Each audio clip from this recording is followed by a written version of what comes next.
Diagnosis and Treatment, Part 1. After her visit to Hopkins, Henrietta went about life as usual, cleaning and cooking for Day, their children, and the many cousins who stopped by. Then a few days later, Jones got her biopsy results from the pathology lab. Epidermoid carcinoma of the cervix, stage 1. All cancers originate from a single cell gone wrong and are categorized based on the type of cell they start from. Most cervical cancers are carcinomas, which grow from the epithelial cell that cover the cervix and protect its surface.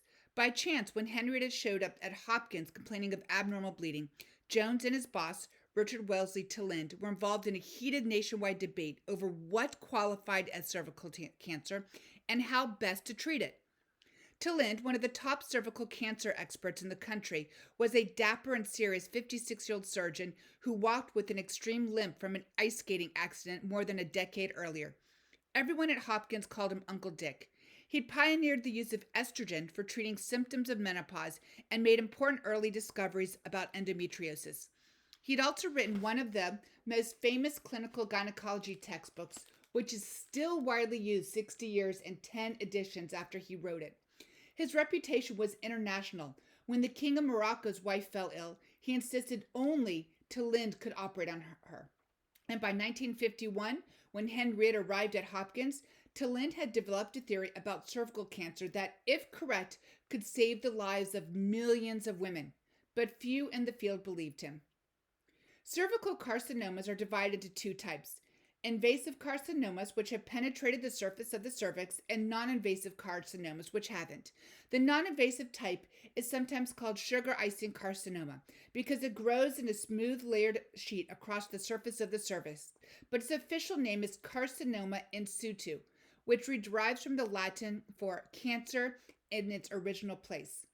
In 1951, most doctors in the field believed that invasive carcinoma was deadly and carcinoma in situ wasn't. So they treated the invasive type aggressively, but generally didn't worry about carcinoma in situ because they thought it couldn't spread. Tilland disagreed. He believed carcinoma in situ was simply an early stage of invasive carcinoma that, if left untreated, eventually became deadly. So he treated aggressively, often removing the cervix, uterus, and most of the vagina. He argued that this would drastically reduce cervical cancer deaths, but his critics argued it extreme and unnecessary.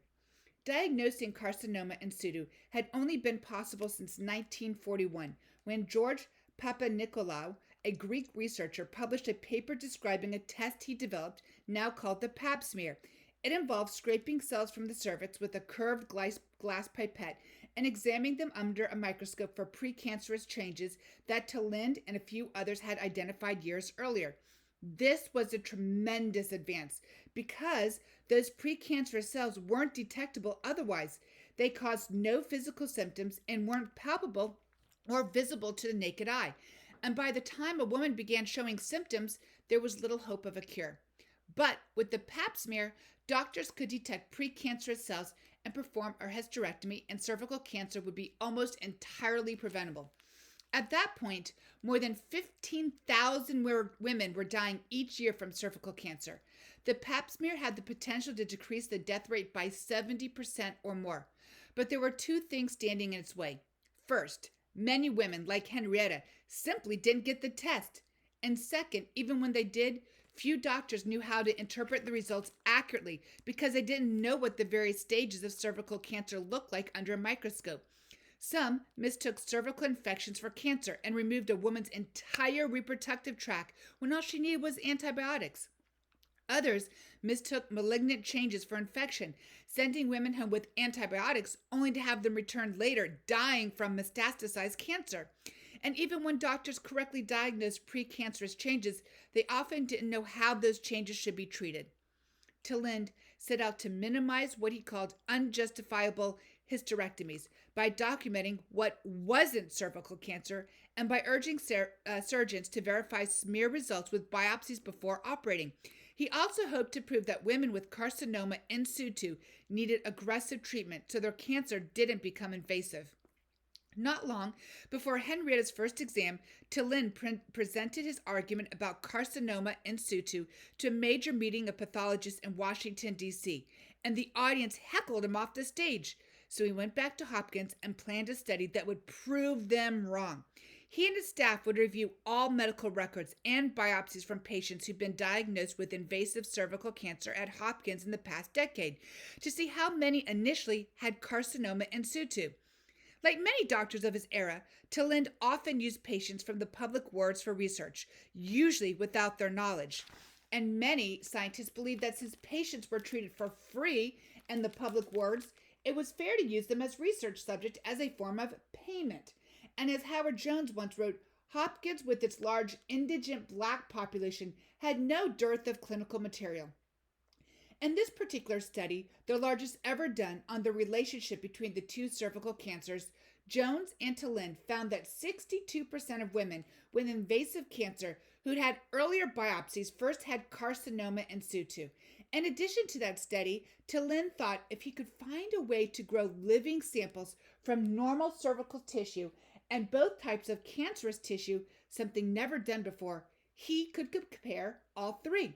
If he could prove that carcinoma in situ and invasive carcinoma looked and behaved similarly in the laboratory, he could end the debate, showing that he'd been right all along, and doctors who ignored him were killing their patients. So he called George Guy, head of tissue culture research at Hopkins. Guy and his wife Margaret had spent the last 3 decades working to grow malignant cells outside the body, hoping to use them to find cancer's cause and cure. But most cells died quickly, and the few that survived hardly grew at all. The guys were determined to grow the first immortal human cells, a continuously dividing line of cells, all descended from one original sample, cells that could constantly replenish themselves and never die. 8 years earlier, in 1943, a group of researchers at the National Institutes of Health had proven such a thing was possible using mouse cells. The guys wanted to grow the human equivalent.